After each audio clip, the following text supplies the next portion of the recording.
Hey YouTube, today I got some repeat customers in the shop. These are bush knives. This is a Condor, I believe. They're made in El Salvador. We have a local coconut husker, and he uses these to chop the coconuts open to get the milk out inside. He's got a crew of guys working with him. I've seen these knives before, more of a machete really. We've determined through trial and error the correct angle to use, and it is 18 degrees. By decreasing the angle until the blade started to chip out and then increased it back up. So he's got the optimized blade angle of 18 degrees. Still, the guys occasionally will hit things they shouldn't hit, and I'm going to try and show you one of the blades for an example here. What we have here is a 18-degree bevel, but it's also been semi-convexed on the shoulder. So it's flat up at the top for most of it, for repeatability, and in this case for ease of removing dings. There's a huge ding right here, and I'm going to try and zoom in and show you that. Now if you were using a stone or any other method, I don't know how long it would take to get that out. The belt's the perfect way to do that. This bevel width is about 1/4 inch, so this isn't just a tiny little bit of metal that needs to be removed. We want to keep the angle, remove the damage, but also minimize the amount of overall metal that we remove. So I've got a technique I use for that. It's going to start with this coarse belt here. This is the 50 grit, and I've got it set at the 18-degree angle, and I'll remove all the damage. And then what I do is, after I complete the profiling of the bevel and get it to apex and get the damage removed, then I will tilt it up slightly, tilt it back slightly, and I'll put that sharp shoulder on the slack part. And then I just follow through with my progression of belts up to however far I want to go, and you end up with a bevel that is both flat for repeatability and also curved to allow ease of passing through the object that it's going through. Just something I wanted to show you guys. These ones have been mirror polished. I take them to 3,000 grit for the guys. Incredibly sharp and dangerous machetes. They then hold in their hands while they cut coconuts open. It's frightening and incredible to watch. Appreciate you guys for tuning in, and I got to get to work here and get these done. Thanks. Okay, I'm going to try a brief explanation for what I've done in the sharpening process. Let's see, here's a center line, there's an edge bevel, secondary bevel. So that's what our knife looks like. And this is the 1/4 inch secondary bevel. Okay, what I did was I went up through 50, 80, 120, 220, 400. And because I'd previously rounded off this bevel, I was sharpening right through here and refining the edge. So I did this part right here up to 400. At 400 or 600, I began to just move up after this was done, after 2 or 3 passes up here, and then I'd put this portion up on the slack belt up above, and I'd run it back and forth, and it put the scratch pattern, so the scratch pattern went the entire length of the blade.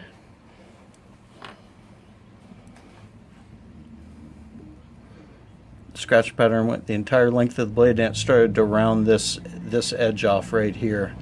Then I went and continued to do that for 600 and 800, and again sharpening on using the angle guide to make sure I'm still apexing, and just focusing on this and getting the scratch pattern to blend in here along the whole blade. And it's at that point then The final two grits I'm using today are the structured abrasive 1200, and the final one will be the 3000.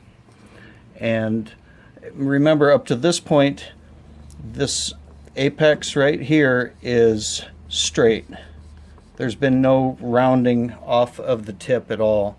And so the final two steps I'm going to do completely on the slack belt in a horizontal fashion. I'm going to videotape the final step here in just a second. I wanted to explain what you're seeing.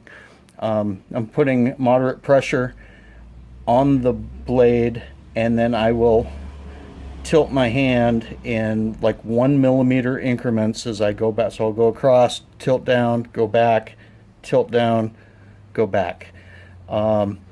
And what I'm going to do is I'm holding approximately the same 18-degree angle, but it's going to start to round.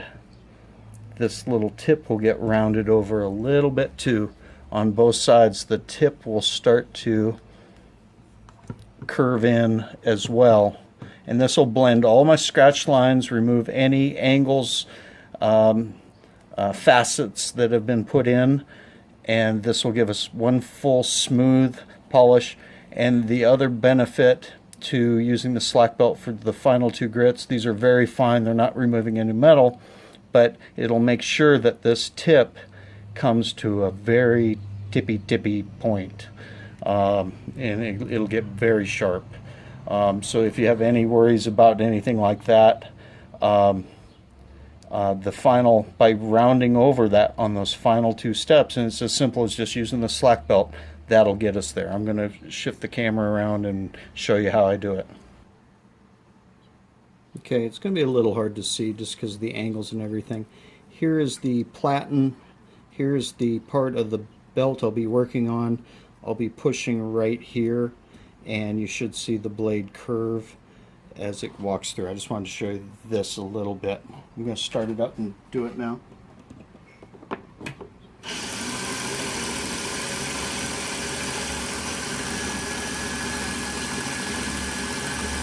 This is already with 1000 grit. I've done this, and the full thing is one continuous curve.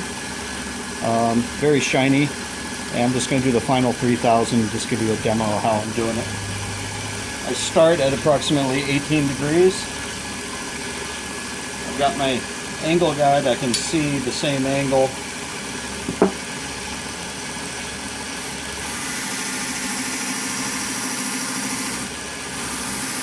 Two passes across, and then I drop it down on the back like 1 millimeter.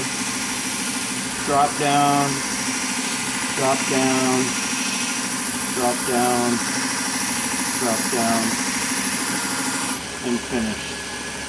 And I'm going to do that for the rest of the steps, and then I'll come back.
Okay, now that I've finished those at 3000 grit, I'm going to switch machines over to the stropping machine to minimize the metal filings.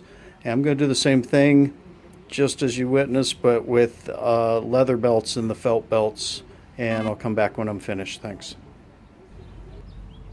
Okay, just finishing with the machetes. Ended up just using the leather belt with some white compound on it. The reason why I'm not going to take it further is there's no need. It's a full mirror. Got pretty lucky, I guess. There's no scratches left over. It'll pop hair right off your arm. I'm going to try and show that.